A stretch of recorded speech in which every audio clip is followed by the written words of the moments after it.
2024 সালে কেন্দ্র ও রাজ্য সরকারের সাথে ত্রিপাক্ষিক চুক্তির পর এটিটিটিএফ ও এনএলএফটি জঙ্গি সংগঠনের বহু সদস্য স্বাভাবিক জীবনে ফিরে আসে।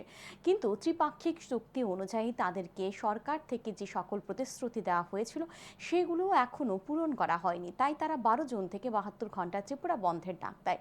তারা ত্রিপুরা বন্ধের ডাক দেওয়ার পর বৃহস্পতিবার মন্ত্রী বিকাশ দেববর্মা তড়িঘড়ি মহাকারণে এই আত্মসমর্পণকারী বৈরীদের প্রতিনিধি দলের সাথে ম্যারাথন বৈঠক করেন। এদিনের বৈঠকে আত্মসমর্পণকারী বৈরীদের দাবির সাথে যুক্ত সংশ্লিষ্ট দপ্তরের আধিকারিকরাও উপস্থিত ছিলেন। বৈঠক শেষে মন্ত্রী বিকাশ দেববর্মা জানান, আত্মসমর্পণকারী বৈরীদের সাথে শান্তিপূর্ণভাবে আলোচনা হয়েছে।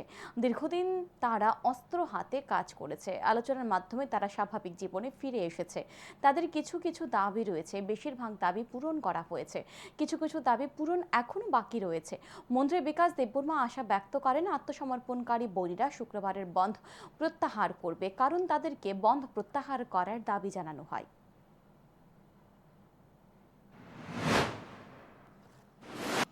যে আগামীকালের বন্ড নিয়ে আজকে আলোচনা হয়েছে, ভালো আলোচনা হয়েছে।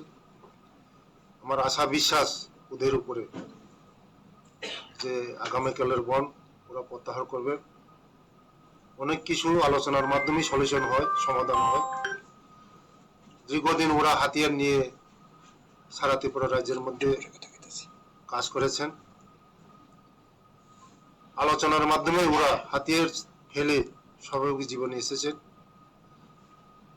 সারা নর্থ ইস্ট আজকে পিসফুল আমাদের মোদিজি আসার পরে।